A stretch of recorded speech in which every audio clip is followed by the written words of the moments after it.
Hácenos la presentación, porque digo, yo tengo 5 presentaciones y 6 documentos aquí. O sea que ciérrenme la puerta, salimos a las 4 de la tarde. Porque aquí vamos a hablar de cosas, o sea, yo no vengo a emocionarlos. Yo no vengo para que ustedes digan, ay, qué padre está esto.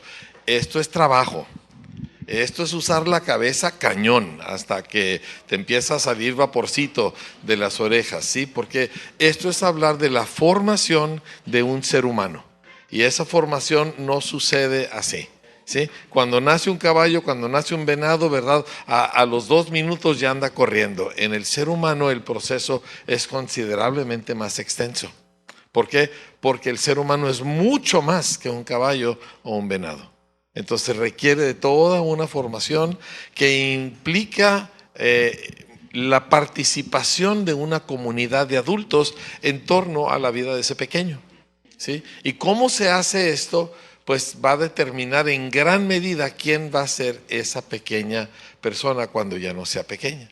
Ahora, en nuestra cultura mexicana, desgraciadamente no entendemos eso y pensamos nosotros que el niño se forma solo, que de alguna manera él va averiguando, él va aprendiendo y etcétera. Y el resultado es que nosotros vivimos posiblemente, por lo menos de los últimos 150 años, en el periodo de mayor ignorancia en la historia de nuestra nación.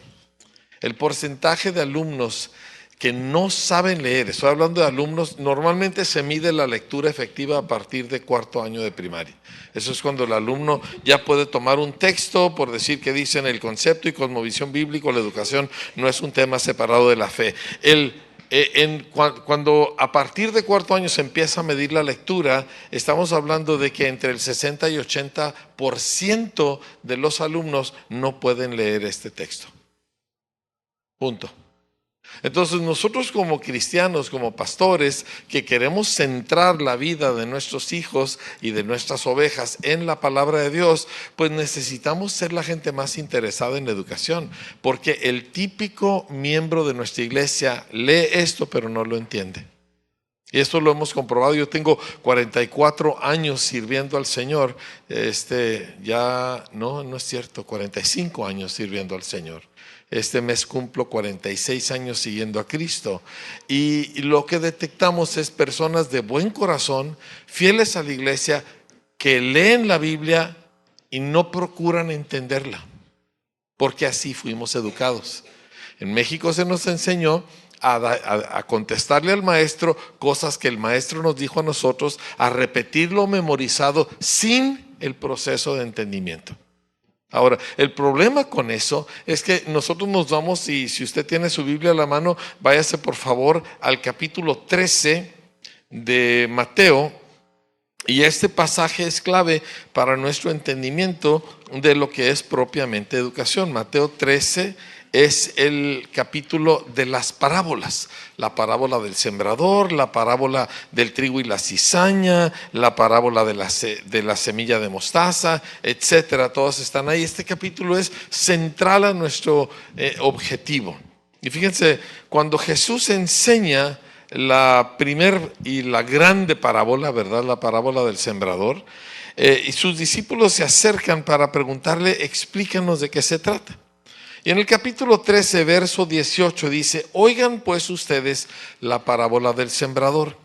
Cuando alguno oye la palabra del reino y no la entiende, quiero que repitan conmigo la frase no la entiende. No la entiende. La mayoría de la gente que viene a una congregación cristiana no viene para entender lo que se le enseña, viene para sentirlo. Tóqueme esa que me llega. ¿Sí me entiendes? ¿Sí? ¿Cómo estuvo la predicación del pastor? Tremenda. ¿De veras de qué se trató? No me acuerdo, pero estuvo tremenda. Y la gente vive del shot emocional que recibe de un buen mensaje, de un buen predicador, de alguien, ¿verdad?, que trae pasión y básicamente aguanta como hasta el miércoles, jueves, para cuando ya anda arrastrando la cobija, quizá en el grupo célula, agarra un poquito de aire y al domingo llega ya casi habiendo perdido su salvación. Y esa es la razón por la cual nosotros tenemos congregaciones de gente buena. Estoy hablando de gente de buen corazón, gente linda, ¿sí? Que tiene 10, 20, 30 años y no ha madurado. No son malas personas. No son personas que están en rebeldía, pero fueron entrenados durante todo su proceso de formación académica a no entender, a no preguntar, a no cuestionar, solamente a memorizar lo que se les dijo. Entonces, nosotros hacemos evaluaciones de alumnos, ¿verdad? De todas las diferentes edades a la hora de que ellos leen. Y vemos niños que leen un texto, por ejemplo, déjeme se lo pongo en una versión que sea más mexicana, sí, porque la Reina Valera, que es mi base siempre, pero el vosotros nos perjudica, ¿verdad? A veces. Así que déjenme se las leo como el típico niño haría esto. Ese mismo día salió Jesús de la casa y se sentó a la orilla del mar. Y se congregaron junto a él grandes multitudes, por lo que subió a una barca y se sentó, y toda la multitud estaba de pie en la playa. Esa es la forma que típicamente lee una persona. Luego le preguntas al niño, dime qué de eso te llamó la atención, y voltea y vuelve a leerlo, ¿verdad? Multitudes. Dice, ¿por qué tuvo que volver a ver? Porque no prestó atención al contenido, solo a la mecánica de la lectura, solo al proceso que llamamos de decodificación, donde el código pues es esa letra, ¿verdad? Con esa forma ahí, y ese símbolo representa el sonido A. Y él está completamente enfocado en decir correctamente los sonidos que estos símbolos representan. Eso se llama decodificación. Pero no leyó. ¿Cómo sé que no leyó? Porque no captó de qué se trata. Y la pregunta es esta, amados. Si yo le voy a enseñar a un niño a leer y el niño no presta atención al contenido que está leyendo, ¿para qué diantres le enseño a leer? Ese es el estado de la educación en grandes partes del mundo, muy en particular en América Latina. Entonces, agarro mi Biblia, leo porque debo leer, porque soy cristiano, porque tengo un corazón bueno, porque quiero hacer las cosas bien, leo porque es mi obligación leer, pero durante 12 o 15 años de mi vida formativa, se me enseñó a hacer lo que acabo yo de mostrarles, del ejemplo que les acabo de dar. Como resultado, como me dijo un amigo, un buen chavo muy simpático, y dice, es que dice, tengo 18 años en Cristo, dice, pero no estoy seguro si estoy en el año 18 o si he repetido primero 18 veces. El resultado es que gran parte de la labor pastoral, y aquí hay algunos pastores, ¿verdad? ¿Cuántos pastores estamos aquí? Si podemos levantar la mano. Ok, gran parte de nuestra labor pastoral parece una guardería de adultos. Y repito, no estoy hablando de malas personas. Estoy hablando de algo que no es su culpa, pero necesitamos resolverlo. Cuando yo le pregunto a personas en nuestra cultura, ¿qué libros lee? Pues la gente no lee.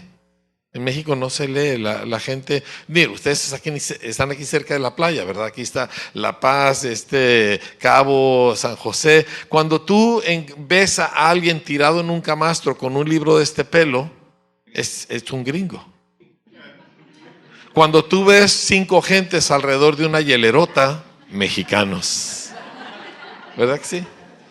Los mexicanos no leemos. Cuando tú vas al lobby de un hotel en cualquiera de estas partes, y siempre tienen anaqueles llenos de libros que gente deja ahí para que los nuevos huéspedes lean. Todos están en inglés, o en francés, o en alemán, pero no en español, porque los mexicanos no leemos. Y la razón que no te gusta leer no es porque tú eres malo.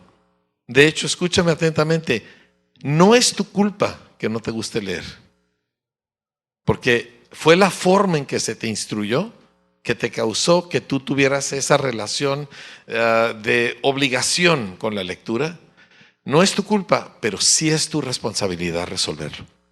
Porque si no aprendes a leer, y cuando digo de leer es entender lo que dice el contexto, lo que dice el contenido, si no aprendes eso, entonces la Biblia no te va a hacer mucho beneficio. ¿Sí? Por eso educo. Yo no educo porque soy educador, no soy educador. Yo, de hecho, fui un vago en la escuela, ¿sí?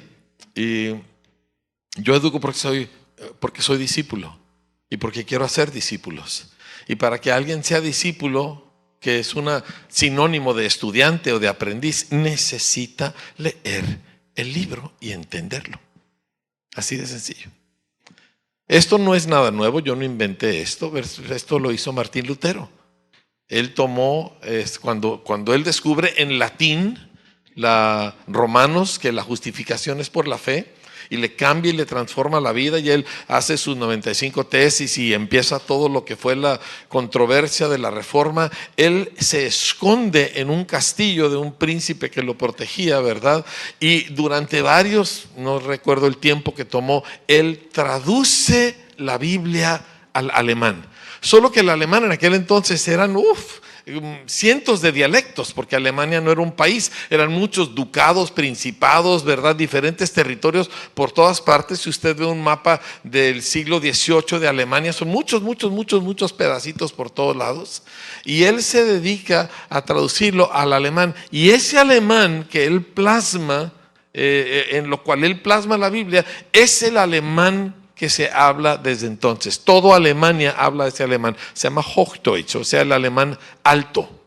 Es lo que se enseña en las escuelas, ¿sí? Y lo definió un pastor, lo definió un ministro.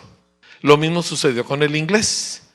Cuando en el siglo XVII, siglo XVI, el inglés era considerado un idioma chafas, un idioma incompleto, una especie de dialecto, y cualquier texto que valiera la pena se escribía en latín. La gente que estudiaba en latín, porque el inglés pues era para la calle, ¿me entiendes? Y así por el estilo. Y Wycliffe se pone a traducir la Biblia al inglés y define el inglés. Y ninguno de nosotros diría que el inglés es un idioma chafas, ¿verdad? Pero el inglés fue definido por los que tradujeron la Biblia. Y entonces los reformadores se dieron a la tarea, fuera Calvino, fuera Zwinglio, fuera John Knox, o más adelante gente como Zinzendorf y los metodistas, ¿verdad? Wesley, etcétera. Ellos tuvieron un énfasis enorme en que la gente aprendiera a leer bien. ¿Por qué? Porque el evangelio, amados, la vida en Cristo, en términos prácticos, gira alrededor de un libro. ¿Sí? De hecho, el pueblo judío es conocido como uno de los títulos o de los apodos del pueblo judío es el pueblo del libro. Ahora déjenme le platico un poquito acerca de eso, porque le quiero dar las razones de todo esto y luego me quiero meter en un poco de cómo esto es, ¿sí? Porque yo sé que aquí hay educadores, yo sé que aquí hay maestros, tanto de escuela dominical como de escuelas académicas, y es importante que entendamos algo de esto.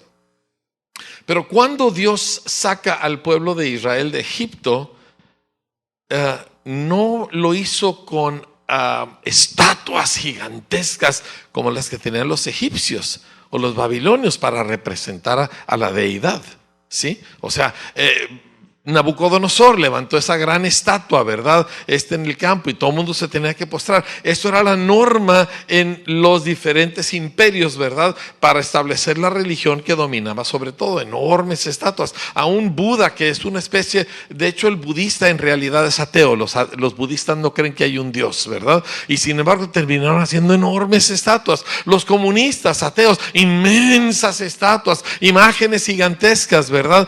Y cuando Dios saca a su pueblo de Egipto, interesantemente, esto usted se va a sorprender, Él les da texto, les da escritos, ¿sí? Y les dice, no vieron ustedes ninguna imagen en el fuego, ¿verdad? Les dio letras, texto. Ahora, aquí le va lo sorprendente. Mucha gente no sabe esto, pero usted lo puede investigar en Google, puede meterse a lo que se conoce como el Smithsonian Institute, y hay un montón de artículos al respecto. Y estos no son cristianos, ¿me entiende? Y lo que descubren es que el alfabeto no fue inventado por eruditos, ni de Babilonia, ni de Egipto, fue inventado por esclavos. ¿Sabía eso? ¿Sí? Porque ellos toman los jeroglíficos. Acuérdese, el idioma jeroglífico, como por ejemplo el chino y el japonés, son idiomas donde tú tienes que memorizarte, ¿verdad? 3,000-4,000 símbolos. Porque el símbolo representa algo. Hay un símbolo para bocina, hay un símbolo para piano, hay un símbolo para televisión, ¿verdad? Y memorizarte 3,000-4,000 símbolos es sumamente difícil. El otro idioma escrito era el cuneiforme, el que se usaba en Babilonia, y también es inmensamente complejo. Y solo un pequeñísimo porcentaje de la población podía leer estos idiomas. Lo que han descubierto los arqueólogos es que aproximadamente 1800 años antes de Cristo, que es cuando todo el pueblo toda la familia de Jacob se traslada a Egipto, ellos empezaron a trabajar en diferentes partes, pero hay dos en particular, una es en el Nilo, otra es en el Sinaí, donde están las minas, ¿verdad? Donde había las minas de lapislázuli y así, y encuentran glifos en las paredes de las minas. Pero ya no son jeroglíficos, sino son formas simplificadas. Entonces, por ejemplo, tomaban la palabra casa, que tenía un cierto jeroglífico, ¿verdad? Y la palabra para casa era algo que empezaba con B, ¿verdad? Vamos a decir beta o algo por el estilo. Y entonces, lo que hicieron ellos es que tomaron el primer sonido de la palabra casa, que, y tomaron el jeroglífico y lo super simplificaron y hicieron la palabra Aleph, que es la primera palabra del alfabeto hebreo. ¿Sí? Porque el primer alfabeto, que todos los que sabemos algo al respecto, sabemos que es el fenicio, pero el fenicio y el protohebreo eran exactamente el mismo alfabeto. Por eso en todo lo que era la costa de lo que ahora se conoce como Israel, o conocido como el Levant, desde el Líbano hasta Sinaí, usaban el mismo alfabeto, 22 caracteres inventados por los esclavos. Y cuando los esclavos salen de Egipto, esta nación de un par de millones de gentes, esclavos, sabían leer. Ahora usted tiene que entender la revolución que esto era, porque en el mundo entero todo el mundo era analfabeto. Las poblaciones eran analfabetas. Fueran ricos, fueran pobres, eran analfabetas. En las edades medias en Europa, los reyes eran analfabetas. Contrataban judíos para saber números y letras. Pero el punto es de que cuando Dios saca a su pueblo y los lleva al monte Sinaí, les da texto. No les da imágenes, no les da otro tipo de fenómenos, les da texto. Y cuando usted sigue leyendo, encuentra que Dios espera que todos sepan leer. Dice, vas a escribir estas cosas en tu puerta, ¿verdad? Por encima de tu puerta, en tus paredes. Y luego nos vamos al libro de Jueces, ¿verdad? Y encontramos nosotros incidentes donde le piden a un muchacho los nombres de los líderes de tal ciudad y él les escribe una lista. Estamos hablando de un muchacho cualquiera. Todo mundo en Israel sabía leer y escribir. Por eso se llaman el pueblo del libro. De hecho, Israel, cuando en el año 70 Jerusalén es destruida y los judíos son esparcidos, los judíos establecieron el primer sistema de educación obligatoria en el mundo, 1800 años antes de que lo hiciera otro país, que fue Inglaterra en el siglo XIX. O sea, los canijos judíos nos llevan 2000 años de ventaja. Por eso se ganan los Nobels, ¿sí? ¿Me está captando la importancia de lo que estamos hablando? Esto no es una cuestión de que, porque mire, tenemos bien, aquí todos somos mexicanos, ¿verdad? Hay una española, ¿verdad? Pero ya 15 años aquí, ya hombre, ya hasta el acento se le va perdiendo a uno, ¿verdad? ¿Hay alguien más aquí o puro mexa? ¿Vamos puro mexa? Gloria a Dios. Los mexas pensamos que la educación es un asunto que no tiene que ver con Dios. Los mexas pensamos que el gobierno educa, o si eres rico, pues en una escuela particular. Pero esto no tiene nada que ver con la iglesia. Y discúlpeme, perdóneme y dispénseme, Pero el que inventó el conocimiento, el que inventó el lenguaje, el que inventó matemáticas, es el creador del universo. Y toda la Biblia nos habla de educación y de la importancia de educación. De hecho, en Génesis capítulo 18, cuando Dios habla de Abraham, a mí me encanta este pasaje porque, es más, se lo voy a leer, no quiero saltearme ni una letra. Dice, cuando ya iban al asunto de Sodoma y Gomorra, dice: el Señor dijo, ocultaré a Abraham lo que voy a hacer, porque dice, yo sé, dice, déjeme se lo leo de la Reina Valera, que es la mejor traducción, dice, porque yo sé que mandará a sus hijos y a su casa después de sí, que guarden el camino de Jehová, haciendo justicia y juicio, para que haga venir Jehová sobre Abraham lo que ha hablado acerca de él. O sea, el destino de Abraham depende de qué hace con sus chamacos. Respire. De hecho, toda la promesa y el pacto de Dios con Abraham era acerca de Abraham y su descendencia. Entonces, hasta por el mismo diseño de la promesa de Dios, si Abraham no se enfocaba en criar correctamente a sus hijos, el pacto y la promesa no se podían cumplir. Su destino era un destino multigeneracional. Él tenía que educar correctamente a sus hijos. Nosotros ahorita vemos, yo tengo 45 años sirviendo al Señor. Sí, empecé a los 7. Bueno, tengo un montón de años en este camino, ¿sí? Y una de las cosas que estoy viendo es que las iglesias, nuestras iglesias modernas, nuestras iglesias contemporáneas, ¿verdad? Lo que luego en ciertos lugares nos llaman los neopentecostales y así por el estilo, nuestras iglesias no tienen jóvenes. Se están llenando de canas. Y eso nos dice que no hemos hecho bien el trabajo con nuestros hijos. Y obviamente hay excepciones, ¿verdad? Pero no es la norma. Si usted va a por ejemplo, las iglesias pentecostales es lo fuerte de América Latina, es lo que más ha dominado. El siglo XX fue el siglo pentecostal. Sin embargo, las iglesias pentecostales no tienen jóvenes, o sea, no en proporción a lo que debieran tener. Y tan es así de que hay una interpretación equivocada de un proverbio que dice: instruye al niño en su camino, y aunque se va a apartar y se va a meter a las drogas, ¿verdad?, etcétera, pero después de algunos años va a volver al Señor. Así lo interpreta la gente. Pero el proverbio dice: instruye al niño en su camino, y aún de grande no se apartará de él. Ahora, yo he tenido el privilegio de ver hecho cumplido, porque yo tengo 4 hijos y a los 4 los casé vírgenes. Y los 4 pasaron su adolescencia en avivamiento. Y los 4 aman y sirven al Señor. Y eso es más el Señor y mi mujer, ¿verdad? Pero el punto es de que las ideas que a veces tenemos no son nacidas de la Escritura, son nacidas de vicios de nuestra propia cultura. El papá mexicano no le lee a sus hijos. Y de hecho el papá moderno occidental, ya no solo el mexicano, también el gringo, ¿verdad?, no habla con sus hijos.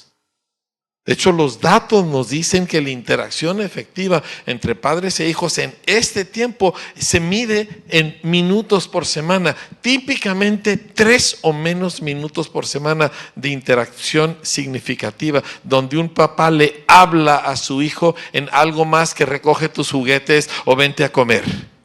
Que eso no es interacción significativa. Entonces, lo que quiero empezar nosotros que entendamos que educar a nuestros hijos, y educar es una palabra que abarca muchas cosas. Educar a nuestros hijos es nuestra suprema responsabilidad ante Dios, antes que todo lo demás. ¿Sí? Y nosotros dicen: ay, pero ya mis hijos están grandes, pero tienen nietos. Y todo buen abuelo no es más que un papá arrepentido, ¿verdad? Así que aproveche. Yo tengo 9 nietos y ya tengo una nieta de 18 años de edad.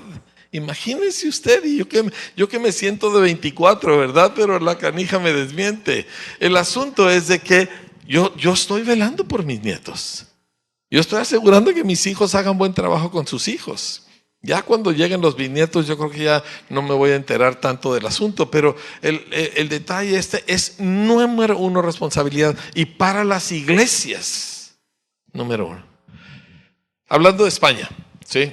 Yo amo España. Yo cuando voy a España, a la semana estoy hablando como los españoles, ¿verdad? Y me encanta. Y me encantan los españoles porque con un español te puedes pelear. Y los españoles no se ofenden cuando se pelean. Se gritan y se dicen. Y hombre, pero esa camisa se te ve horrible. Te ves gordísimo, ¿verdad? Y no se ofenden. Me explico, es padrísimo. Nosotros no necesito 6 sesiones de sanidad interior. Después... Somos un poquito más delicados los mexicanos, ¿verdad?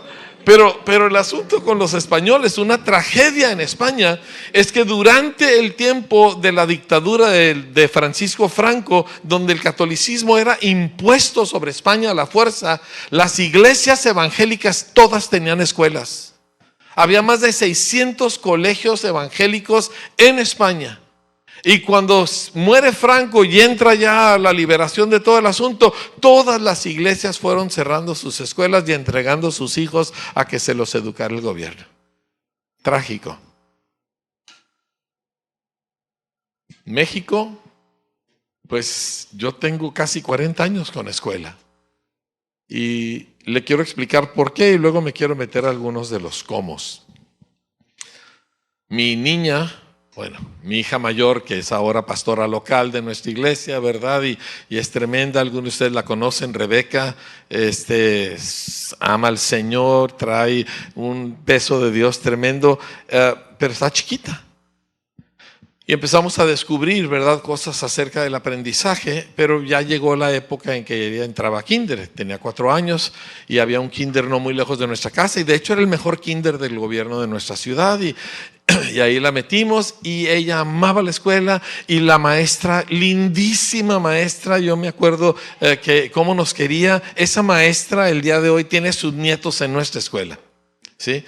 Pero yo recuerdo que mi esposa y yo buscábamos y Dios nos hacía llegar materiales para el niño y la niña quería aprender y le platicamos a la maestra esto y no dijo, no haga eso, va a traumar a su niña. Es una maestra linda que nos ama, va a traumar a la niña. Y yo me di cuenta, o sea, hay una mentalidad de que no enseñes, ¿verdad?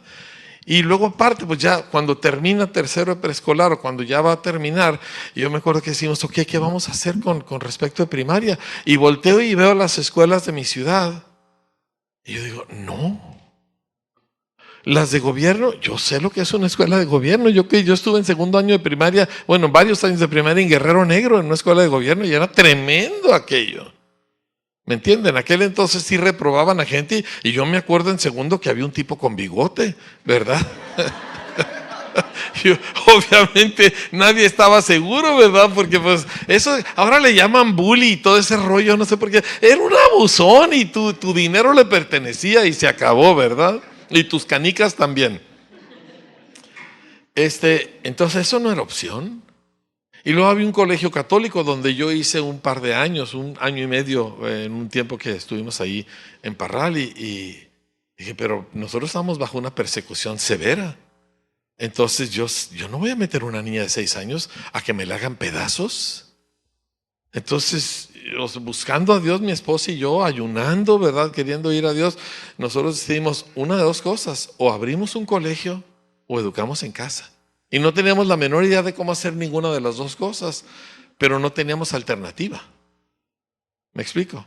Eso es hace 38 años que yo estaba en esta decisión. Que yo en buena conciencia no podía meter a mi hija en ninguno de los colegios, en ninguna de las opciones de escuela que había. Imagínense el día de hoy.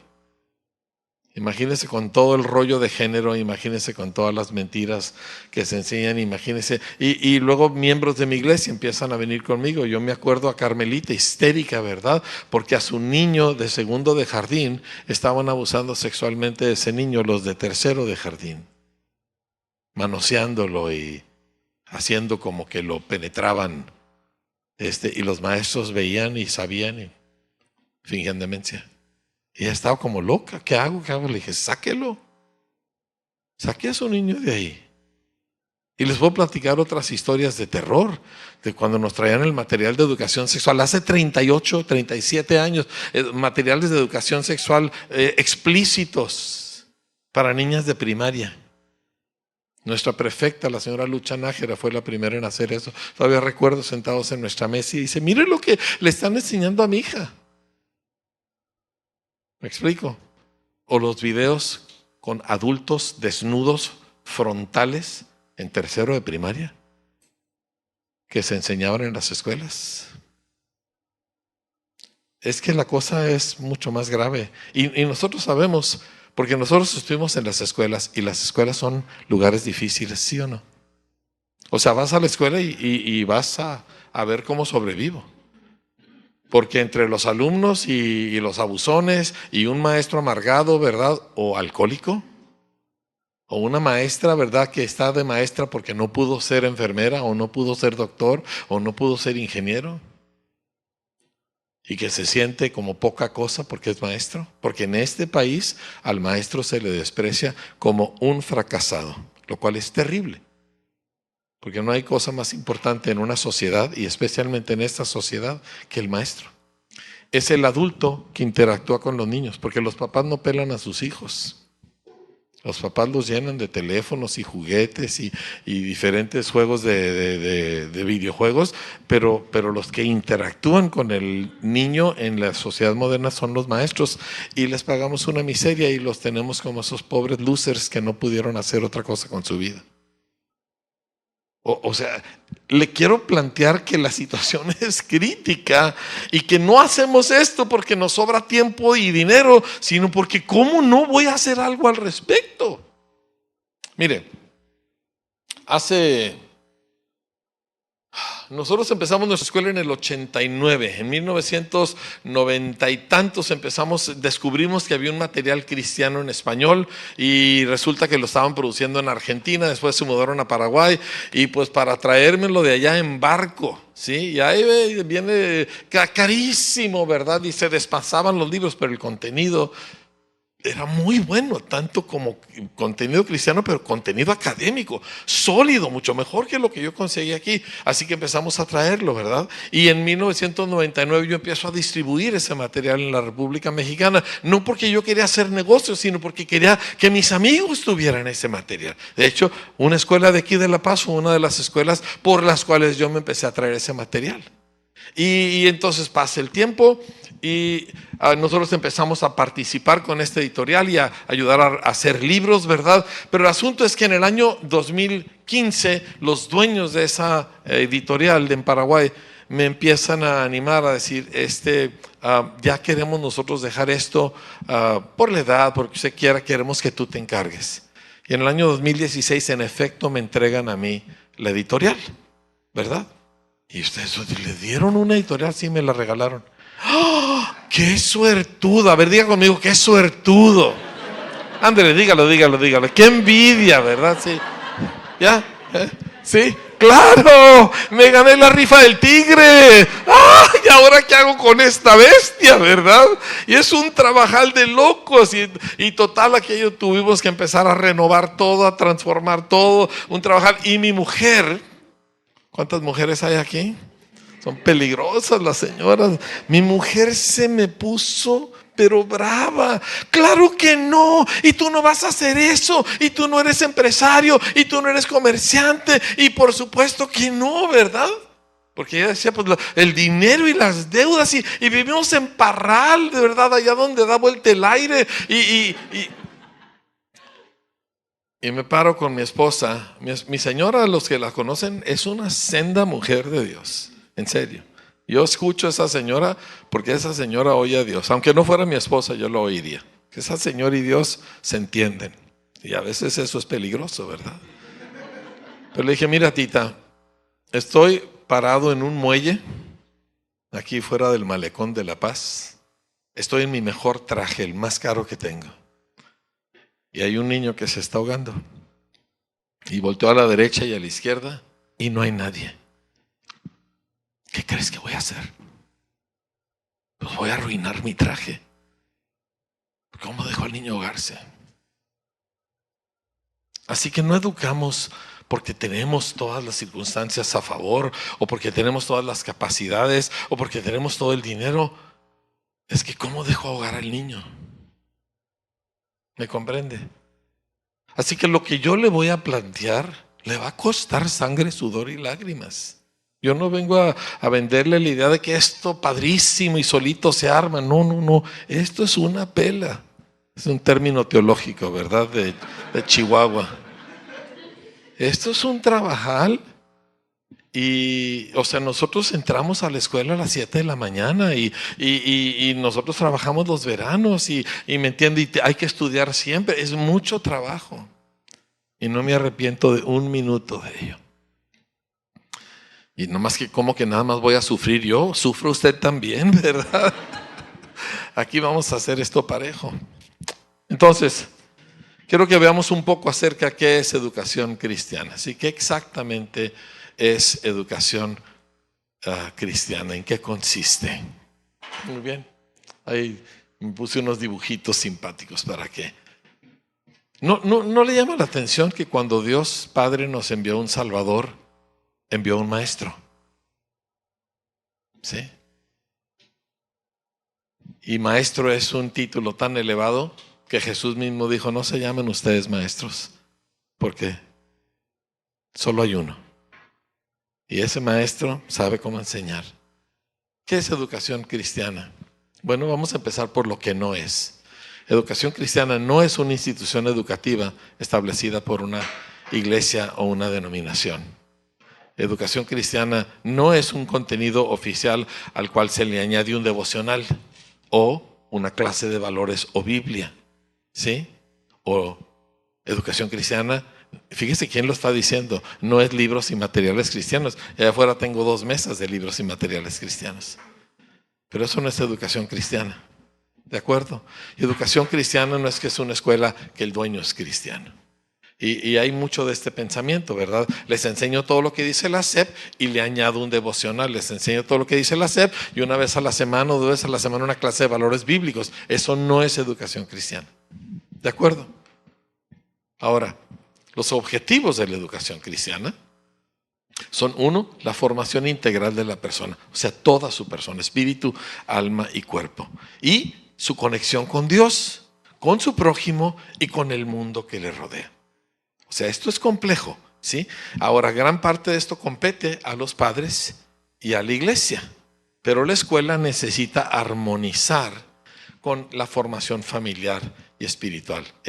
Si se trabaja en conjunto, hay veces yo tengo que trabajar y yo les digo a los maestros, miren, a los niños, ustedes trabajen con ellos como si fueran huérfanos.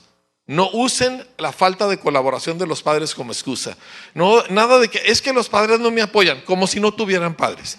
Y como uno de mis mejores amigos allá en el norte tiene un orfanatorio con más de 200 muchachos, él exactamente eso es lo que vive. No tiene, nosotros le ayudamos a establecer una escuela y él no tiene papás, ¿sí? Entonces se puede hacer y se tiene que hacer. Se requiere un genuino acuerdo entre padres y escuela. ¿Por qué? Y esto es algo que yo le digo a todos los papás: yo no puedo educar a tu niño en tu contra. O sea, tú necesitas abrazar la filosofía, las normas, ¿verdad? Los procesos que nosotros manejamos, o si no, yo no te puedo ayudar. Y mira, hay otras escuelas donde tú puedes llevar a tu niño, pero para estar aquí, tú necesitas abrazar lo que nosotros hacemos.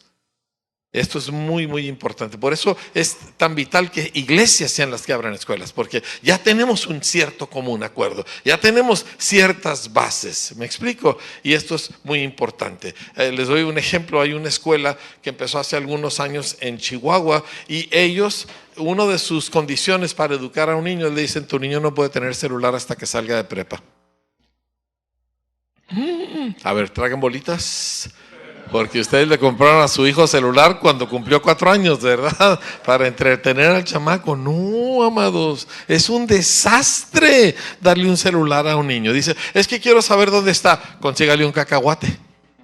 Hay celulares que no tienen pantalla y que no tienen internet. Con esos tienen. No necesita darle un aparato de $1,000 a un chamaco. Bien, enfoques de la educación cristiana. ¿Qué son? Bueno, obviamente somos escuelas, no somos institutos bíblicos. He tenido maestras que querían tener un culto pentecostal. No, en el salón de clases es mate, ¿verdad? El salón de clases es lenguaje y así por el estilo. Es académico, es formativo y es social o relacional. Nosotros desarrollamos su intelecto, sus destrezas. El niño tiene que tener los diferentes ejercicios para desarrollar su psicomotricidad. El niño necesita tener ejercicios, ¿verdad?, donde él desarrolla entendimiento y maneja conocimiento, y de eso vamos a hablar. Pero nosotros formamos su carácter. De hecho, el lema de nuestra escuela, que sale de 2 de Pedro capítulo 1, dice: añadan a su fe virtud, o sea, excelencia de carácter, y a esa virtud conocimiento, en ese orden. ¿Sí? Entonces, lo primero es nuestra convicción en Cristo, porque la fe es la certeza de lo que se espera, la convicción de lo que no se ve. Esa es la base, pero no es a lo que dedicamos la mayoría del tiempo, pero sí es la base. Y luego sigue carácter, ¿verdad? Rectitud, compasión, respeto. Y luego a eso le dedicamos más tiempo. Y luego sigue conocimiento, que es todo el área académica, que es a la que más tiempo dedicamos, pero no es la más importante. Entonces, fe, excelencia, conocimiento, ¿sí? Esto incluye su vida relacional, cómo trata al niño más chiquito, cómo trata al niño que no es popular, cómo trata a sus maestros, cómo se relaciona con sus padres. Todo esto se tiene que formar y lo preparamos para encarar la vida real y triunfar, ¿sí? Adicionalmente, la educación cristiana da sustento académico y factual a la fe, como dijo en 1 de Pedro el apóstol, para que tengamos razón de la esperanza que hay en nosotros. La fe cristiana no es irrazonable, no es: ay, es que yo lo sentí, mire, me acuerdo de ¿cómo se llama? Don Ventura, ¿sí? El miembro de nuestra iglesia hace muchos años, y yo ese domingo me había aventado una predicación de aquellas que me saqué 10 con estrellita, ¿verdad? Pero me salió súper bien esa predicación. Y ese miércoles había grupos en casa y uno de mis maestros de grupos en casa estaba enfermo, entonces yo fui a cubrirlo y era en la casa de Don Ventura, ¿verdad? Y llegué temprano y empezamos a platicar. No, dice: pastor, mire, este domingo, no, qué bárbaro, pastor, yo sentí una cosa tan tremenda. Y pues como yo fui el que prediqué, ¿verdad? Pues, wow, gloria a Dios, ¿verdad? Sí, y tantita para mí. Y de veras le dije: don Ventura, platíqueme, dígame más. No, mire, yo sentí algo tremendo. Yo nunca había sentido algo así. De veras, don Ventura, pues dígame, ¿verdad? Y ¿qué fue lo que Dios le habló? Y no, mire, Enrique, es que yo el domingo sentí algo que yo nunca había sentido. Y de ahí no lo saqué. No oyó la O por lo redondo, nomás sintió. ¿Me explico? No había razón de la esperanza que hay en él, no había entendimiento. ¿Me explico? Y ese era un buen hombre. Eso es lo que nosotros hacemos con nuestros alumnos. Les presentamos la realidad, y la suprema realidad es el Señor. Dios es la realidad. Ahí le voy a I'm gonna mess with your head, como dicen los gringos, ¿verdad? Un poquito como habló con los de secundaria. Vienen los de secundaria: pastor, explíquenos, ¿verdad? ¿De dónde salió Dios? No, muchachos, Dios inventó dónde. Antes de Dios no había dónde, y no hay antes de Dios, porque Dios inventó antes. Bueno, pero ¿cuándo empezó Dios? Otra vez, muchachos, ¿Dios inventó cuándo? Bueno, dice, antes del universo y antes de que Dios creara todo eso, cuando nada más estaba el vacío. No, muchachos, Dios hizo el vacío. Entonces nomás me miran así. O sea, el origen de todo, antes de que nada hubiera, es Dios llenándolo todo. ¿Me explico? Él es la realidad. Y nosotros queremos fundamentar a nuestros hijos en la realidad. Por lo tanto, su perspectiva tiene que ser nuestro punto de referencia. ¿Sí? Usted va a ver en nuestros libros de historia, por ejemplo, que nuestro punto de referencia del origen de la raza humana no es la changuita Lucy en medio de África, ¿sí? Sino es el Medio Oriente, como dice la Biblia. Y la razón por la cual el hombre llegó a ser lo que dicen recolector y cazador. ¿Ha oído usted esas frases de que el hombre es recolector y cazador? Sí, la razón de eso fue la dispersión, porque Dios hizo al hombre agricultor. No lo hizo recolector y cazador. Pero cuando estás huyendo, cuando estás en marcha, pues no hay tiempo para sembrar y cosechar. Así que tienes que recolectar lo que haya y cazar lo que haya. Pero tan pronto que la raza humana se vuelve a asentar en cualquier lugar, lo primero que hace es agricultura. Porque así nos diseñó Dios. para labrar la tierra. Entonces el punto de referencia de Dios es clave, porque Él es la fuente de toda sabiduría e inteligencia, y la creación refleja su realidad y su carácter. Romanos nos habla claramente acerca de eso. Y lo ves por el diseño y el ingenio de cómo el universo fue formado. Sabes que se han mostrado, no son precisamente videos, porque pues obviamente toma mucho más tiempo, pero hay lugares del universo donde una galaxia está atravesando otra. Y una galaxia contiene miles de millones de soles. Y se atraviesa una galaxia a la otra y ni un sol choca con otro. Dices, ¿cómo es eso? Es increíble, el diseño es espectacular, ¿sí? Por ejemplo, el agua. El agua es lo más común y es un bicho raro el agua. Por ejemplo, el agua contradice muchas de las leyes de la física, como por ejemplo la gravedad, porque el agua sube. Y si el agua no subiera, lo cual no debería de subir porque la gravedad te baja, y si el agua no subiera, no habría plantas, no habría árboles. Todos serían quizá viñas arrastrándose por el suelo, pero el agua sube. Y luego el agua, ¿alguien aquí sabe lo que es la tabla periódica? Ok, qué bueno. Gracias, Cristo de la gloria, ¿verdad? Ok, en la tabla periódica hay una cosa que se llaman valencias, y las valencias es el número de electrones que tiene un átomo, ¿verdad? Y puede ser valencia negativa o positiva, si le faltan electrones y si le sobran electrones. Entonces, cuando se juntan átomos para formar moléculas, normalmente es por las valencias, ¿verdad? Entonces, por ejemplo, el oxígeno tiene una valencia de -2, ¿verdad? Le faltan 2 electrones, y el hidrógeno tiene una valencia de +1. Entonces se juntan dos átomos de hidrógeno con un átomo de oxígeno y se forma H2O, que es agua, ¿verdad? Nomás que hay un detalle muy interesante, de que todas las moléculas que están conformadas por átomos con valencia -2 más hidrógeno, todas esas moléculas tienen una forma lineal. Pero H2O tiene esta forma. Y nadie sabe por qué. Dice, ¿cómo sabes esto? Me lo explicó mi profe ateo en química en la universidad. ¿Sí? Dice, nadie sabe por qué el agua es así, pero el hecho de que la molécula de agua tenga esta forma es la razón que usted existe. Porque a causa de esa forma, el agua es muy pegajosa, las moléculas del agua son muy pegajosas entre sí y retienen muchísima más energía que si fueran ellas moléculas rectas, ¿sí? Entonces el resultado es esto, de que este planeta, ¿se ha fijado usted que nuestro planeta es como 70 y tantos, 80% agua en su superficie? ¿Usted cree que eso es por accidente? El agua absorbe el calor del sol durante el día para que el planeta no se achicharre, y luego lo suelta en la noche para que el planeta no se congele. Esa es la razón por la cual en una latitud polar como Argentina no hace tanto frío como lo hace en Rusia, porque Argentina está rodeada de océanos, mientras que Rusia es pura tierra. Entonces mucho más frío Siberia que la Tierra del Fuego. Y así por el estilo. Entonces hay vida en el planeta porque el agua, que absorbe tantísima energía, funciona como un regulador de temperatura para el planeta. Y de hecho, por más que nos quieran decir y veamos películas bien chidas acerca de extraterrestres, solo hay un planeta con vida. No, es que puede haber más, puede haber muchas cosas, pero demuéstrame uno. No, nadie ha demostrado uno, solo aquí. Y es una vida compleja y maravillosa y extraordinaria.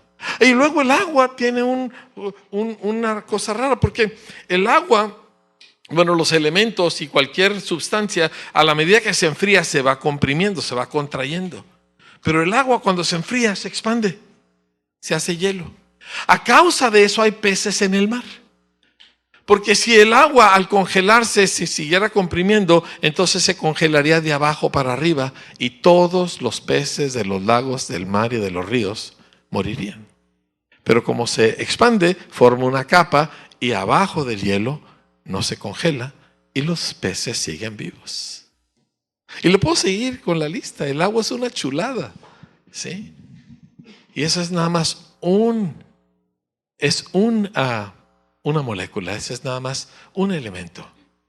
Y así como eso está por todititos lados. Por ejemplo, pi, ¿ha oído ese? Pi es el número eterno, no tiene fin. Se calculó hace como unos 5 o 6 años.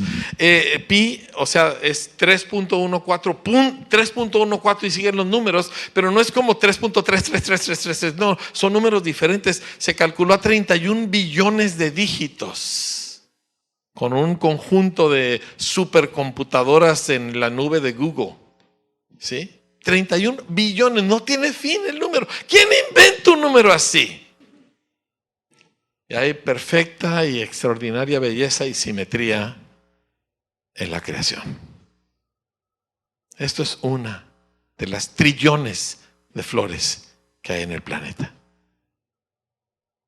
Por eso educamos, porque en la educación, como se maneja hoy en día, como se maneja desgraciadamente en muchos lugares, es un niño sentado en un salón feo, sucio, ¿verdad?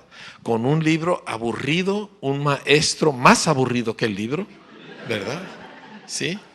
Y el niño se tiene que memorizar eso. Y lo único que se espera es que él repita lo que el maestro dijo. Y gente me dice, eso es educación. Le digo, eso es una vergüenza. Eso no es educación. ¿Sí?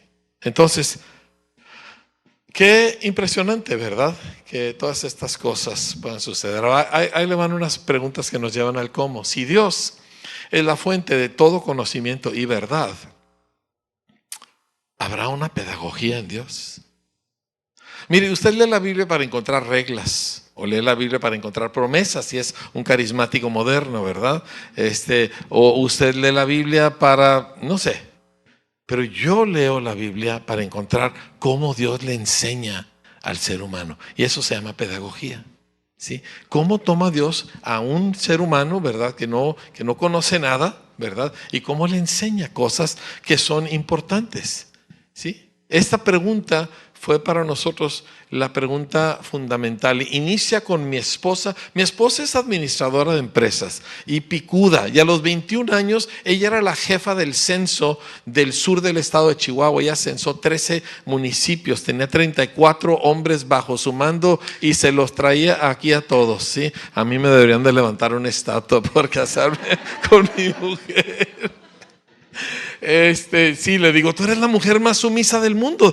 Ay, dice, no soy. Sí, claro, le digo, mira, es que hay una diferencia entre un Volkswagen 67 y un Lamborghini del año, ¿verdad? Y tú eres ese Lamborghini con 800 caballos de fuerza, entonces, para el motor que tú tienes, no hay ninguna mujer más sujeta que tú. Ay, me dice, gloria a Dios, ¿verdad? Entonces ya me dice qué hacer. Como ustedes, ¿a poco no? ¿A poco no le dice al marido esto y el otro? Y lo peor del caso es que generalmente las señoras tienen la razón. Es complicada la vida, Señor. Y como si eso no fuera suficiente, luego Dios las respalda y le digo, y entonces yo que soy hijo de lechero, ¿cómo está esto, Señor? Me está captando. ¿Cómo enseña a Dios? La primera pregunta que mi esposa hizo, porque de repente esta mujer que era una bala para mover y deshacer y etcétera, tiene una niña chiquita y no sabe qué hacer con ella. Y está llorando y pidiéndole al Señor, conforme Malaquías 4, vuelve mi corazón a esta niña. Porque dijo, yo no tengo un instinto natural. De hecho, realmente nadie lo tiene así desarrollado y empieza a clamar eso y Dios le contesta con una pregunta. Y la pregunta era, ¿cómo aprende un niño? Y la pregunta que la acompaña y que Dios metió en mi corazón era, entonces, ¿cómo aprende un niño? El lado inverso es cómo enseña a Dios que lo creó. Y para nosotros eso es fundamental, ¿cómo enseña Dios? Y estas dos preguntas definen todo nuestro proceso de enseñanza. Entonces, más que solo ciertos conocimientos, es colaborar con lo que Dios ha diseñado. Me explico, en vez de tratar de inventar el hilo negro, nosotros descubrimos lo que Dios ha hecho y colaboramos con Él. ¿Qué hacemos? Establecemos un ambiente de aprendizaje. Nuestros salones son bonitos. Están bien pintados, no están llenos de papeles por todos lados, ¿verdad? Y no, usted entra y ¡ay, qué bonito salón! ¿Sí? Estos espacios atractivos, limpios, siempre muy bien iluminados. Y entonces nosotros buscamos que haya un elemento de asombro, que el niño se asombre con aquella cosa, ¿verdad? Desde traer nosotros una rana a la clase, ¿verdad? Hasta nosotros mostrarles un video, ¿verdad? De una catarata o algo por el estilo. Pero cualquier cosa que cause que el niño diga, ¡ah, no manches! Porque ahí empieza conocimiento. Sí, ahí es donde empieza aprendizaje. Y buscamos nosotros una conexión con el mundo real que le rodea. Parte de ello es respeto por su persona. De hecho, este es nuestro valor número 1, la honra al niño. El niño fue hecho a la imagen de Dios. Entonces, el niño, no es que el niño merece respeto, porque merece significa que él se lo ha ganado y no se lo ha ganado, pero se le debe respeto porque Dios plasmó su imagen sobre esa personita. Y aunque esté chiquito, no vale menos que yo, porque de hecho es un adulto en proceso. Entonces respetamos al niño. Yo he despedido maestros que no entendieron esto. Dije, mira, eres muy listo y eres muy jalador, pero tú no sabes tratar a un niño. Y ahí te ves. Y eso cuesta dinero en México. No se puede correr a la gente fácilmente. Eliminamos los peligros a su persona. ¿Cuáles peligros? Los bullies del salón, los maestros geniosos y otras cosas, ¿verdad? Queremos que el niño se sienta seguro en un entorno amigable donde lo preparamos para la vida. Y nosotros alentamos su curiosidad, sus preguntas, alentamos a experimentar y sobre todo a equivocarse. El niño se tiene que equivocar muchas veces para poder aprender. De hecho, cuando usted toma un examen y se equivoca, vamos a decir, si tiene usted ahí, no sé, 20 reactivos y se equivoca en 4, y luego su profe le dice, ve y corrige el examen, esos 4 en los que se equivocó son los que mejores se va a aprender. Equivocaciones son esenciales, pero en la cultura en que vivimos, si el niño se equivoca, se le regaña, se le humilla, ¿verdad? Y a veces no es el maestro, pero el niño contesta mal y los 3 vecinitos, ¿verdad? En el salón voltean y dicen, ¡ay!, ¿verdad? Y el maestro no hace nada al respecto. Y ese niño no vuelve a levantar la mano. Y ese niño no vuelve a participar. Y tú perdiste ese niño por no cuidar su ambiente, por no cuidar lo que sucede a su alrededor. Cuando nosotros tenemos un incidente así, las instrucciones a nuestros maestros es, se acabó la clase, trata el asunto. En los 2 niños que le hicieron el oso, ¿verdad? Ahí páralo. Y no agredas a esos niños, pero, ok, a ver, no sé, ¿verdad? Julián se burló de Lupita. Ok, Julián, me vas a decir 2 cosas que tú admiras en Lupita. Y no, señor, piensa bien. Bueno, es que ella es muy ordenada, ¿verdad? Ah, magnífico. Una más. Pues ella sí participa en clase. Ok, muy bien, ok. Vamos a darle un aplauso tanto a Julián como a Lupita, que los 2 son muy valiosos y damos gracias a Dios. Y recuerden, nosotros nunca nos burlamos de nadie. Y pum, seguimos con la clase. Y si no se resolvió, no seguimos con la clase, porque es más importante el ambiente que el dato que yo les estoy tratando de comunicar. ¿Me explico? Yo no quiero perder el que mis alumnos siempre levanten la mano y el que hagan 1000 preguntas. Y si hace una pregunta tonta, no hay preguntas tontas. No existe tal cosa. Todas las preguntas son buenas. ¿Sí? Y dice, pero es que todo el mundo sabe eso. La realidad es que no. Y yo pido, anímate a hacer la pregunta tonta, porque hay otros 8 que también tienen la misma duda, ¿verdad? Y tú les vas a salvar a ellos de tener que hacer la pregunta tonta. ¿De acuerdo? Entonces, equivocarse, como les digo, es fundamental. Y bueno, les menciono aquí a Juan Comenio solo porque es nuestro héroe. ¿Alguien sabe quién fue Juan Comenio? 1. ¿Por casualidad eres maestro? No. En cualquier normal del gobierno, tú ahí menciona el nombre Juan Comenio. Todo el mundo sabe quién es. Juan Comenio es el padre de la educación moderna y era un ferviente cristiano, el obispo nacional de la iglesia de los moravos, o en este caso de la iglesia de los hermanos, en lo que es ahora la República Checa, Bohemia en aquel entonces se llamaba. Y era un educador y amaba a los niños y escribió una cantidad enorme de libros sobre educación, pero él en efecto inventó la educación como nosotros la conocemos. Y la mayoría de los cristianos ni idea tienen de quién fue Juan Comenius. Pero Jan Komensky es como se pronuncia su nombre en su idioma natal.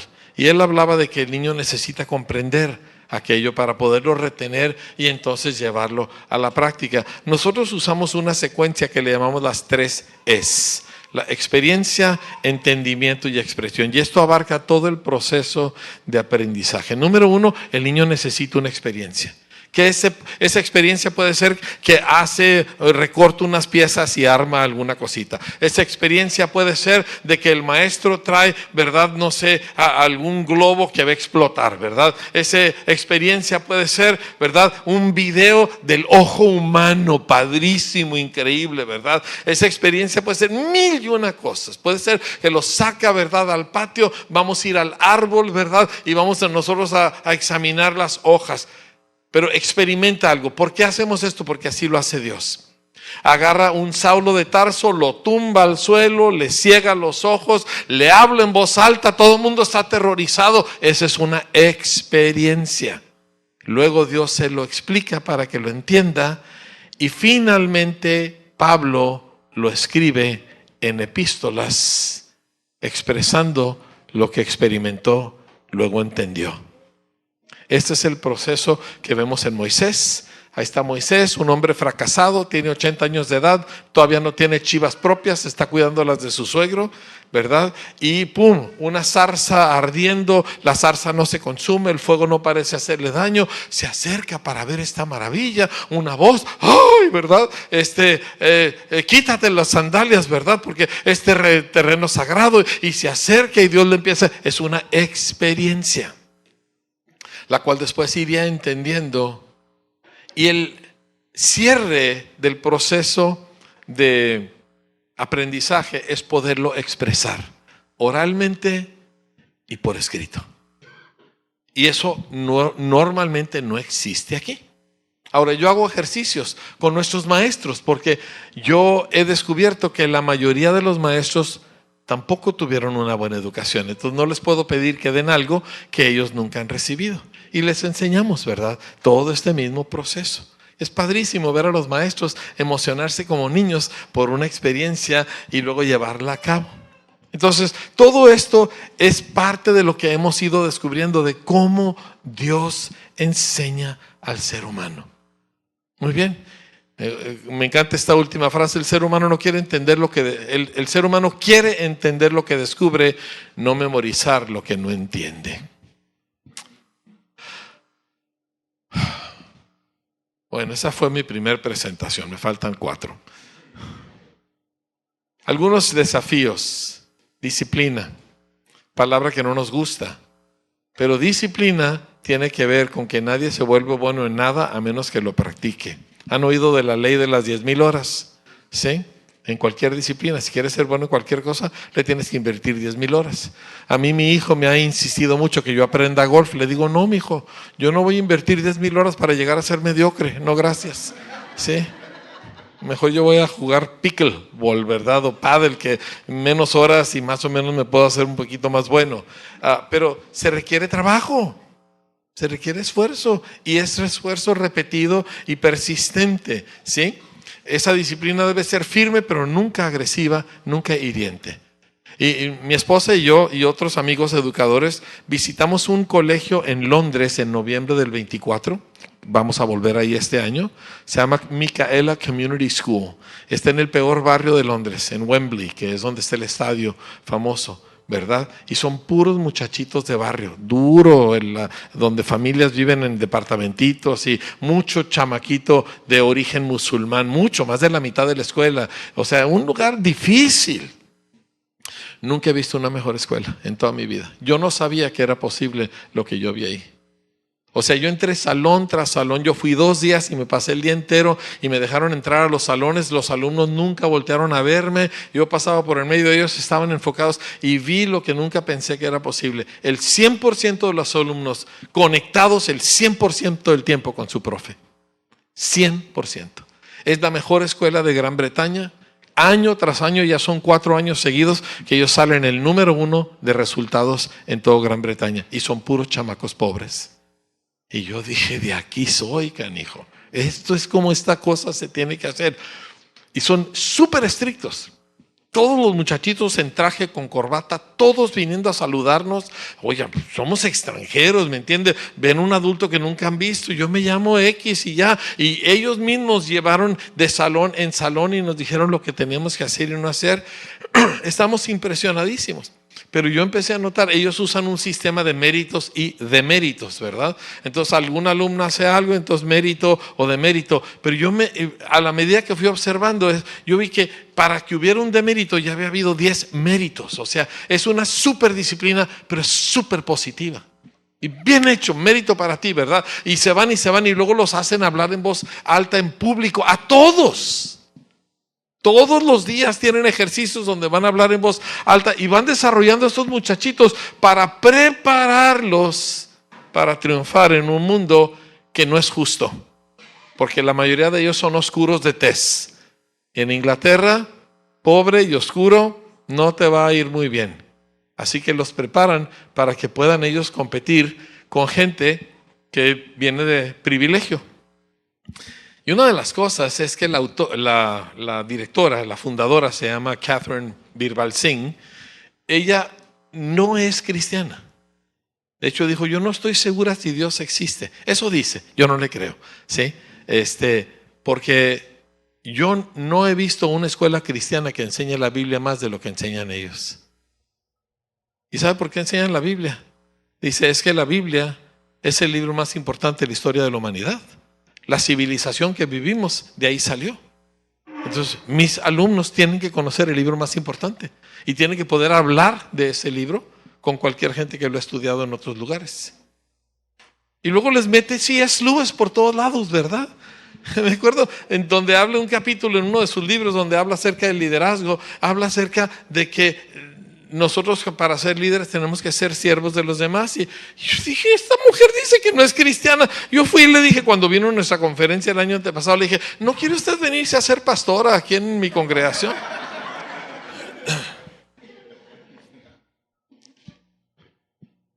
Pero la disciplina es entonces una disciplina a favor. No es que te disciplino para que mi salón esté tranquilo y yo esté en paz. No, esto no es para que yo esté a gusto. Esto es para que tú crezcas, es para que tú seas mejor. Desarrolla músculo de trabajo, ¿sí? Nosotros tenemos una regla, por ejemplo, en la tarea. ¿Cuántos aquí eran malos con la tarea? Levanten la mano. Vamos, allá, aquí ya estamos sacando todos. ¿Cuántos eran marihuanos? No se cree, eso lo tratamos después. ¿Está bien? Y también, digo, no nomás son los marihuanos, son las señoras con el Lexotan, ¿me entiendes? Es igual, es lo mismo, nomás que sin humo, ¿sí? Pero el asunto es este. Nosotros dejamos una tarea y las tareas son muy importantes entender cómo se hacen, ¿sí? Tarea se conoce como práctica independiente. Nunca se deja de tarea nada que el alumno no haya aprendido bien. La tarea no es para aprender, es para practicar. Y la tarea no queremos que los papás le ayuden al niño, a menos que estemos hablando de kinder. Pero fuera de eso, la tarea es una práctica independiente. Papá solo se tiene que asegurar que el alumno la haga, pero no le ayuda, ¿sí? Porque hay muchos papás que hacen trampa con la tarea de sus hijos. Entonces, el alumno llega el lunes en la mañana y llega y no trae completa la tarea. O se ve que la copió, porque luego se ve, ¿verdad? Entonces, ok, un 0 grandote y mañana me la tienes que volver a hacer, más la tarea que toca para el martes. Llegué el martes y me trae la tarea del martes, pero la del lunes no me la trajo completa. 0 en las dos otra vez. Así con un marcador rojo grandote, así traumatizante, ¿verdad? Sí. Sí, porque me dice, ay, es que el niño se va a traumar. Es lo que quiero que se traume. Quiero que tenga una aversión a no hacer su tarea. Entonces, ok, 0 otra vez. Y mañana me tienes que traer la que tocaba el lunes, la que tocaba hoy. Pero sí, se la doy. Me la tienes que volver a hacer porque no me trajiste completa la tarea. Llegué el miércoles, no me trae las 3 tareas, te suspendo. Pero no te mando a casa para que veas la tele. Te mando al salón de detención para que tengas tiempo de terminar toda la tarea que no hiciste, mi rey. ¿Sí? Porque es muy importante que la hagas. O sea, la regla en nuestra escuela es que la tarea, la única forma de no hacerla es si Cristo vuelve. Y si Cristo no vuelve, y a lo mejor en el paraíso la vas a tener que entregar de todos modos, ¿verdad? El resultado de esto es que nuestros muchachos no le tienen miedo al trabajo porque ya no tienen alternativa. O sea, no hay forma de escaparte del trabajo. Es más, si tú faltas a la escuela porque estás enfermo, es tu responsabilidad averiguar cuál fue la tarea y traerla de todos modos. Como resultado, cuando se les presentan oportunidades, no les tienen miedo. Porque la razón que la gente no aprovecha sus oportunidades es porque una oportunidad es igual a trabajo. Requiere mucho trabajo. Y el que no está acostumbrado a trabajar nunca va a aprovechar las oportunidades porque, ay, es que qué pesado. Sí es pesado, es difícil. Pero como mis muchachos están acostumbrados a las friegas que les metemos, ay, disculpe usted mi terminología bíblica, ¿verdad? Sí. Cuando se van al TEC de Monterrey y cuando se van a la UTLA y cuando se van a Estados Unidos y se reportan con nosotros, no, dice pan comido, pastor. O sea, para nosotros ya estamos acostumbrados a eso, invariablemente. Entonces estamos formando en ellos estas capacidades, ¿sí? Los hacemos responsables. Tú no eres víctima, eres responsable. Es que me hicieron, es cierto. Es que no fue justo, también es cierto. Pero si tomas una actitud de víctima, nunca vas a salir adelante. Y le digo también por qué. Porque Jesús no vino a salvar víctimas, vino a salvar culpables. Y para ser salvo tienes que ser culpable. Si eres víctima, no puedes salir, porque víctimas no necesitan perdón. Y Jesús vino para perdonar pecados. Entonces te haces responsable de tus acciones. ¿Recuerdan lo que hizo nuestro tatarabuelito Adán? Adán, ¿comiste del fruto del árbol que te prohibí? Es que esta vieja que tú me viste, ¿verdad? Es que mira, en realidad aquí yo soy la víctima, ok, yo soy el perjudicado. Yo estaba muy bien y luego viene ella así toda melosa, ya ves cómo es, ¿verdad? Y luego me dijo que la fruta y... O sea, la culpa es de ella y la culpa es tuya. Y desde entonces los seres humanos hemos evadido la culpa. Formamos responsabilidad. Yo fallé, yo hice esto, ¿sí? Yo respondo. El resultado es madurez, porque la madurez no viene con el tiempo, amados, sino con la aceptación de responsabilidad. El resultado es que el niño llega a ser capaz de gobernar su propia vida. Finalmente, esta es la clave de la educación. No son los libros, y yo vendo libros. La clave es el maestro. Por eso Jesús no nos mandó estudios, Jesús vino y nos enseñó, ¿sí? Y el maestro, pues el mero es Jesús, ¿sí? Necesitamos entonces que el maestro tenga una conexión fuerte con el Señor. Yo solo tengo maestros cristianos. Y cristianos no de etiqueta, o sea, se les tiene que ver, se les tiene que notar. Nosotros decimos que tienen que ser descaradamente cristianos. Muy bien. Siguiente cosa es que ese maestro necesita disfrutar la interacción con sus alumnos y los alumnos con él o con ella. Alguien puede ser muy listo, pero si no sabe interactuar con niños, no nos interesa. ¿Sí? Esta clave de la educación del maestro, pues es por lo que nosotros hacemos lo que hacemos. Voy a parar aquí esta presentación porque quiero detenerme un poquito y vamos a ver algunas otras cosas que considero que son muy importantes. Yo tengo aquí, como ustedes pueden ver, varias presentaciones, no estaba mintiendo, acerca del manejo del olvido, acerca de cómo se trata con un maestro, acerca de cómo redactar. Pero quiero tocar algo primero que considero vital y es uno de los puntos más fuertes en la escritura. Y tiene que ver con la interacción del adulto con el niño. Por eso decimos que el maestro es lo más importante que hay en la educación. Y yo me puse, déjeme ver si encuentro aquí los apuntes que quiero leerle. Sí, y yo me puse a buscar los lugares donde Dios dice acerca de esta interacción. Fíjese, esto es, y con esto voy a cerrar y luego nos vamos a ir a un break y luego vamos a entrar en preguntas y respuestas y les voy a dar una lección y los voy a poner a trabajar tantito. ¿Está bien? ¿Sí me aguantan eso? Ok, entonces, en Éxodo capítulo 12, cuando Dios estaba a punto de liberar a los hebreos de su esclavitud y convertirlos en una nación, no les empieza a decir todas las grandezas que van a hacer como país, les empieza a hablar de establecer una conexión generacional. Dice Éxodo 12:26, dice: cuando sus hijos les digan, ¿qué es este rito que ustedes hacen? Ustedes responderán: es la víctima de la Pascua del Señor, el cual pasó por encima de las casas de los hijos de Israel en Egipto cuando hirió a los egipcios y libró nuestras casas. Dice: cuando tus hijos te digan.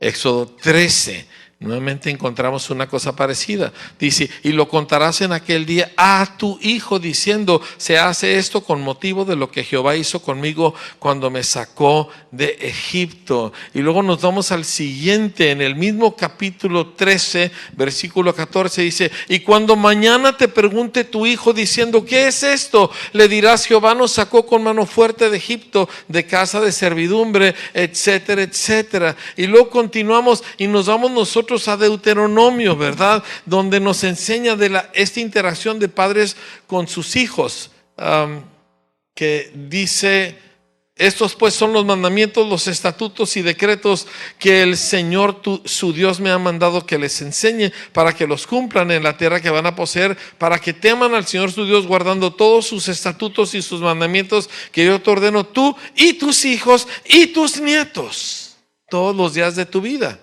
para que tus días sean prolongados. Y luego está el gran mandamiento: oye Israel, el Señor nuestro Dios, el Señor uno es, y amarás al Señor tu Dios. Inmediatamente empieza a hablarles acerca de la palabra. Deuteronomio 6 es central a todo esto, ¿verdad? Y les enseña de que vas a tomar esta palabra, se la vas a enseñar diligentemente a tus hijos. Verso 7: hablarás de ellas cuando te sientes en tu casa y cuando andes por el camino, cuando te acuestes y cuando te levantes, y las atarás como una señal en tu mano y serán por insignia entre tus ojos, las escribirás. ¿A quién le está hablando esto? ¿A los superlíderes? No, a toda la raza, a todo mundo la vas a escribir. Repito, en este momento de la historia, el 99.999% de la humanidad era analfabeta, y Dios tiene un pueblo que sabe leer y escribir y que entiende aquello, y hay comunicación. ¿No te llama la atención que el nombre de la segunda persona de la Trinidad es la palabra, el verbo? Es comunicación. ¡Qué grueso! Esto es central, amados. Esto no es una extrita que tenemos por ahí. Déjenme, les sigo leyendo, porque vamos a llegar a lo mero grueso de todo este asunto. Déjenme, le leo. Aquí en el verso 20 dice otra vez: cuando en el futuro tu hijo te pregunte. ¿Se fija cuántas veces ya hizo una alusión al hijo interactuando con su padre, preguntándole? Preguntas son claves. De hecho, una de nuestras leyes que tenemos es que la inteligencia no se demuestra por lo que sabes, se demuestra por las preguntas que haces. Y si tú me quieres mostrar que eres inteligente, me haces una pregunta Una pregunta demuestra que tú entiendes algo, pero quieres saber más. Repetir una respuesta memorizada, eso lo hace un perico. No tiene que entenderse, solo tiene que tener una buena práctica de memorización. Y memorizar es importante, tiene su lugar. Y luego vemos esto en Josué, y lo vemos en los Salmos, y lo vemos en Proverbios, y lo vemos en Jeremías, y luego lo vemos en Lucas. Escuche bien. Sí, déjeme, le llevo al pasaje. Iban sus padres todos los años a Jerusalén en la fiesta de la Pascua Y cuando tuvo 12 años, Jesús subieron a Jerusalén conforme a la costumbre de la fiesta. Y ya sabe, ¿verdad?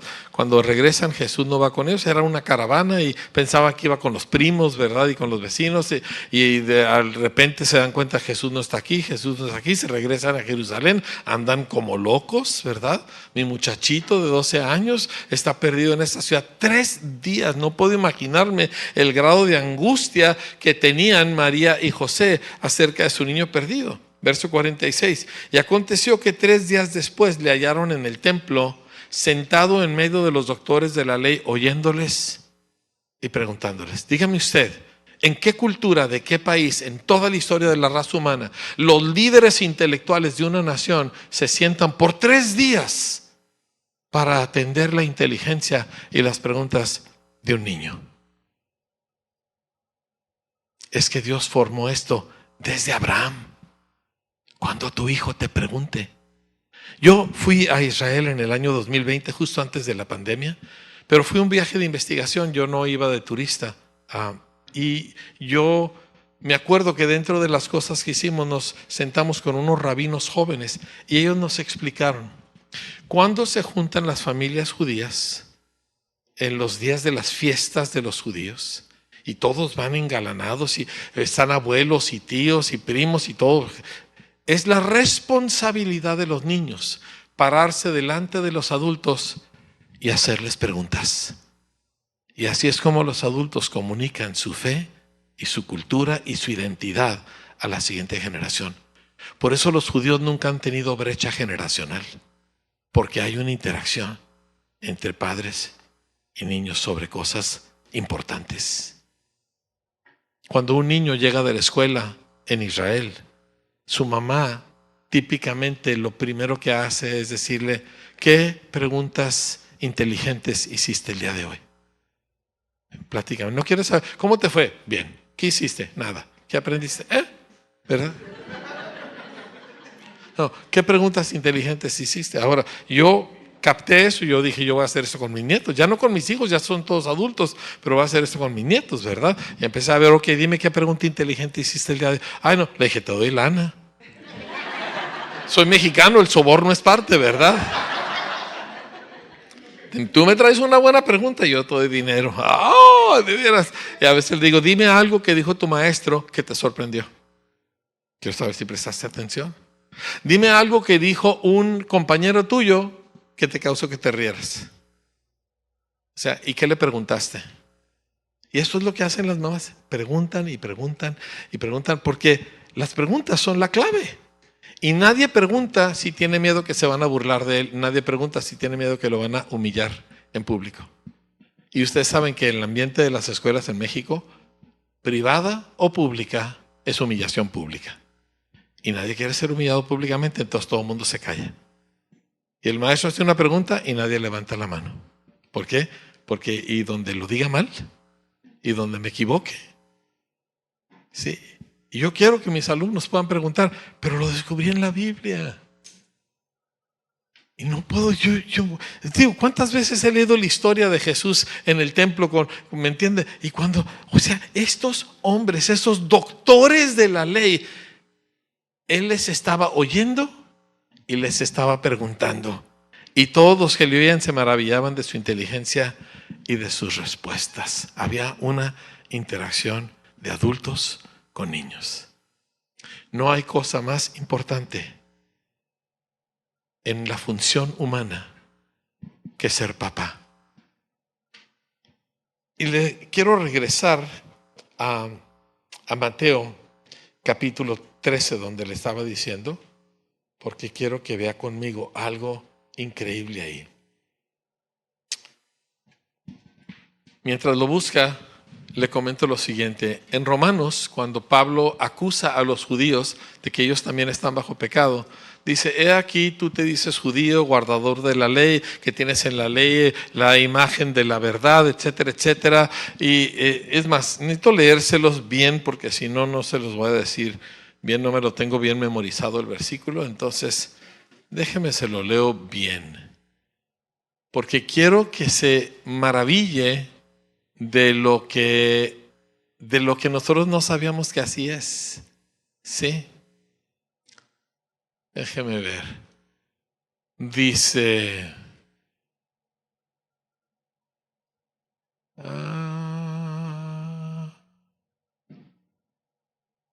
Ay, perdón, es que no me viene con mi Biblia física y usted sabe que uno se encuentra, pero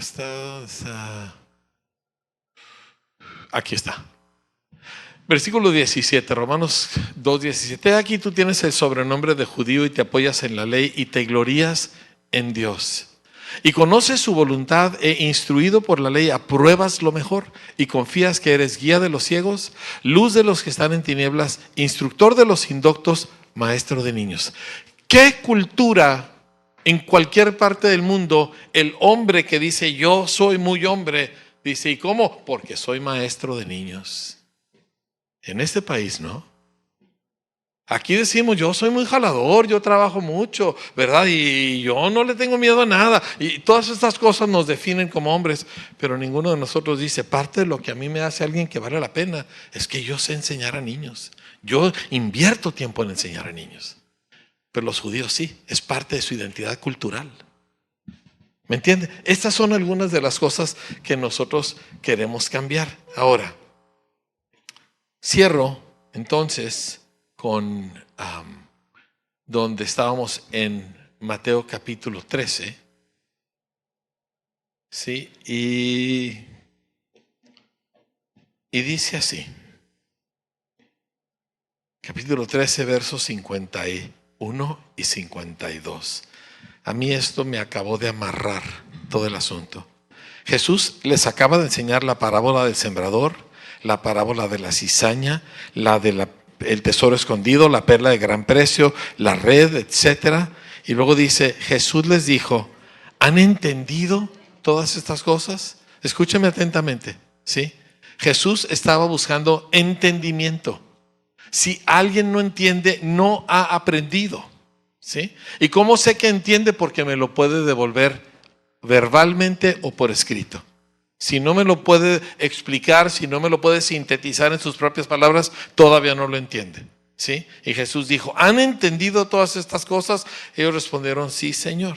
Él les dijo, por eso, y se lo voy a leer en parralense, ¿sí? Por eso, todo profe capaz en el reino de los cielos es semejante a un padre de familia. ¿Qué es un padre de familia según Dios? Es un adulto a tu favor. Es un adulto al cual tú te acercas con gusto. Es un adulto que te quita el miedo de lo que está a tu alrededor. ¿Me entiendes? Es un adulto que tú no tienes miedo de ir por un callejón o ir a la feria o ir al mercado, porque voy con mi papá y mi papá es el más grandote de todos, ¿verdad? Y mi papá les gana a todos y te da seguridad. Piensa. O sea, el niño no le tiene miedo a un padre, no a un padre conforme a Dios. Claro que hay malos ejemplos de padres en este mundo, pero estamos hablando de Jesús aquí. Dice, todo maestro capaz o competente en el reino de los cielos es semejante a un padre de familia que saca de su tesoro, no de su planeación, de su tesoro, de lo que ama, de lo que le apasiona, saca de su tesoro cosas nuevas y cosas viejas. No descuida lo viejo, pero está abierto a las cosas que se están descubriendo. Esto es un maestro. Esto es Jesús. Y esto es lo que nuestro país necesita. La escuela dominical es importante, pero no es suficiente. Es 40 minutos contra 80 horas de saturación del mundo en la escuela, en lo digital, en la tele, en todas las cosas que hay. No estoy exagerando. Es 40 minutos contra 80 horas. Porque el típico niño ve pantalla 6 a 8 horas al día. En nuestra escuela están prohibidos los celulares, no solo para los alumnos, también para los maestros. Yo cuando voy a la escuela me quito mi reloj inteligente y dejo mi celular en la oficina y yo entro sin nada porque yo no puedo hacer una cosa contraria a lo que les estoy pidiendo a ellos. Y todos los maestros llegan a la escuela y dejan su celular en la oficina. Y si quieren traer reloj, tiene que ser un reloj análogo, no un reloj inteligente. Y cuando los alumnos Cuando les establecimos esa regla y se dieron cuenta que también abarcaba a los maestros, ok, y todos la aceptaron, porque era parejo. Sí, pero nada más vuelvo al punto, de 6 a 8 horas diarias, ok, vamos a decir que son 6 por 7, ¿cuánto es 6 por 7? 42, ¿sí? Ok, alguien me dijo ahí 49, lo oí, ¿verdad? 6 por 7, 42, ¿sí? Ok, eso es pantalla, eso es celular, ¿sí? Añádale la tele, ¿de acuerdo? Añádale el juego de Nintendo o de, no sé cómo se llaman ahora, ¿verdad? PlayStation o lo que sea. O sea, está hablando de 80 horas contra 40 minutos de escuela dominical. Discúlpeme, pero no se engañe.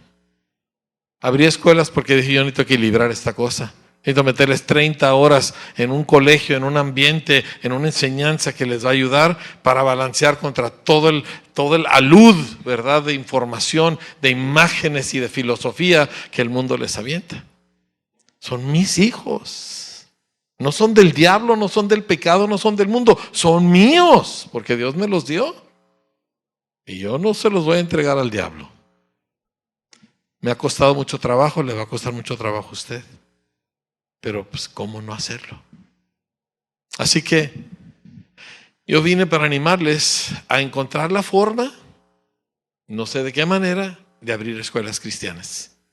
Si se tienen que juntar 3, 4 congregaciones para abrir una escuela, bueno, sean buenos cristianos, arrepiéntanse de todas las cosas que los separan y vamos a hacer una escuela. ¿Sí? Pero no tenemos los recursos. Vende el carro, venda la tele, ¿verdad? Venda el aparato ese que trae, haga lo que tenga que hacer. ¿Usted cree que nosotros empezamos con dinero? Bueno, voy a decir cómo empezamos, sí, porque Dios, ¿cuántos saben que Dios es bien astuto? El apóstol Pablo dijo, como yo soy astuto, ¿verdad? Los engañé, ¿verdad? Pues Dios es muy astuto. Dios nos puso un individuo. Nosotros ya estamos con la cuestión de la escuela, ya Dios nos había hablado. Y entonces un individuo que venía de familia cristiana, no era muy cristiano él, pero el asunto es que estaba tratando de enderezar su vida, y entonces nos llama y dice, les quiero hacer un donativo, y nos hizo un donativo de $10,000. Wow, dice, pero les quiero montar una cuenta, etcétera, y nos llevó, ¿verdad?, a hacer toda una serie de cosas con el banco y así, pero súper formal, con ejecutivos de banca empresarial y bla, bla, bla. Y después de 2 o 3 de estas sesiones, ¿verdad?, me acuerdo que el ejecutivo me preguntó, yo estaba muy joven, ¿verdad? Y me dice, ¿usted sabe cuánto dinero es lo que estos señores le van a depositar? No, dije, pues no sé, unos $50,000, ¿verdad? No, dijo, mejor que ellos se lo digan. Me iban a depositar $450,000. No, yo dije, ya la armé. Yo aquí hago escuela, compro la huerta, hago esto, hago lo otro, gloria a Dios, ¿sí? Pregúnteme cuántos de los $450,000 nos llegaron. Ni un quinto partido por la mitad, pero nos engañó lo suficiente Dios para que nos lanzáramos.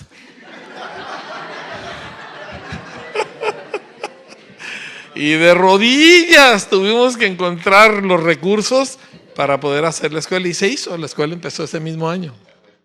Entonces Dios es astuto, ¿sí? Y Dios es tan astuto que aunque yo se lo estoy diciendo, de todos modos Dios lo va a engañar, ¿sí? Él va a encontrar la forma de que usted le entre.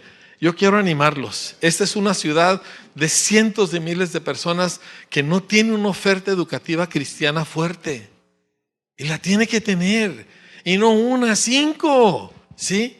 Pero no es posible. ¿Por qué? Porque nuestros chamacos no van a ser cristianos fuertes. Mire, cuando a un chamaco usted en la iglesia le enseña de que Dios creó al mundo, y acá le dicen que Lucy, que la protozoa se convirtió en un pescadito, el cual se convirtió en una lagartija, la cual se convirtió entonces en un animalito, y finalmente saliste tú, ¿verdad? Entonces, y eso es todo lo que le meten y le meten y le meten, y luego tú le dices, Dios creó el mundo. Lo que produce en ellos es lo que llamamos una dicotomía humanista. Que tiene en la iglesia, piensa Biblia, Dios, y el resto del tiempo piensa como cualquier pelado en la calle. Tiene un doble ánimo, una doble alma. Y esa persona, Santiago dijo, no recibe nada de parte del Señor. Me explico, la Biblia es espiritual y es hermosa y me inspira y los salmos, aleluya, ¿verdad? Pero la vida real es acá. No, mi hermano, la vida real es en la Biblia. Y yo voy a imponer mi Biblia a todo lo que hago el resto del tiempo. Y esta es la razón por la cual hacemos esto. Entonces, no es fácil, no lo hacemos perfecto, nos fallan cosas, tenemos que aprender. Pero yo quiero animarles que se inviertan como comunidad cristiana en levantar escuela en esta ciudad o escuelas, lo que tenga que hacer. Dice, voy a hacer homeschool. Si usted hace homeschool, bien, al rato su hermana y su vecino le van a decir, oye, te puedo meter a mi hijo, y al ratito va a tener una escuelita. Así que hágalo de todos modos, de una vez sepa para dónde va. Pero si no hacemos eso, no vamos a cambiar nuestro país. Los países que han triunfado a lo largo de la historia cristiana son países que entendieron que educar era central. Los puritanos que llegaron a Estados Unidos, lo primero que hicieron fue establecer escuelas. Cuando mandaron a los misioneros de las costas del Atlántico a poblar todas las provincias que luego serían el resto de Estados Unidos, ellos iban y hacían dos cosas: iglesias y escuelas. Iglesias y escuelas. Iglesias y escuelas. Para formar una civilización que estuviera fundamentada en la verdad y en la piedad. Sí, lo mismo fue Alemania, lo mismo fue Inglaterra, lo mismo fue la India. Nada más para que usted se dé cuenta, la India tiene idioma por los misioneros cristianos. El idioma de la India no lo desarrollaron los indios, lo desarrollaron gente como William Carey, porque la India tenía 1000 dialectos. Y ellos escogieron uno y desarrollaron lo que se conocía como el hindustani. Y del hindustani vinieron el urdu, el bengali y el hindi, que son los 3 idiomas del continente de la India. Urdu en Pakistán, bengali en Bangladesh y el hindi en la India. Y todo eso vino gracias al trabajo de hombres que amaban a Cristo. Yo puedo darle muchísimo más al respecto, pero quiero que me entienda que si México va a ser cristiano, no lo va a hacer si no educamos a nuestros hijos en el Señor. Y yo no puedo limitarme a decir, bueno, los míos están adentro. No, pero los míos son muy poquitos. Hay demasiados y necesito hacer algo con ellos. Yo quiero animarles a hacer esto y me gustaría cerrar con una oración para que, pues, le entre. ¿Sí? Yo tengo 68 años, amados. Los cumplo en 15 días. 68 años, se supone que ya estoy jubilado, ¿verdad? Y viviendo a la orilla del mar en Cabo San Lucas, coleccionando conchitas y nada, ¿verdad? Aquí estoy en esta pela. Y quiero que usted también sufra. ¿Está bien? Padre, amamos tu nombre, Señor. Te amamos a ti. Tú nos salvaste, nos cambiaste, nos diste esperanza, un destino, una vida, Señor. Y amamos a este país y nos duele. Nos duele ver el desorden, nos duele ver la corrupción, nos duele ver, Señor, tanto crimen, Señor, nos duele ver tanto robo, Señor. Nos duele ver cómo pensamos. Siendo cristianos todavía traemos tantas ideas tan equivocadas. Y queremos hacer algo al respecto. Te pido, Señor, que levantes en este grupo de hombres y mujeres una conciencia y una convicción de que nuestros hijos no son para el diablo y no son para el mundo. Y que necesitamos prepararlos y necesitamos formarlos en Cristo, en toda su mente y su alma y su espíritu, Señor, y su cuerpo, de que ellos sean hijos tuyos maduros, Señor. Yo pido, Señor, la gracia, la convicción, Señor, la inteligencia necesaria, el trabajo para hacer esto. Y que esta ciudad y que este estado, Señor, y que esta nación, Padre, entren en una dimensión diferente. Yo oigo y leo de los avivamientos en otros países y digo, Señor, ¿y nosotros? ¿Cuándo vamos a ver a México encendido para Dios? ¿Cuándo vamos a ver a un México lleno de justicia y de pureza, Señor? Ayúdanos a hacer esto. Señor, yo sé que es mucho trabajo. Yo sé que es mucho riesgo. Yo sé que hay 1000 obstáculos. Pero no puedo dejar que el niño se ahogue. En el nombre de Jesús.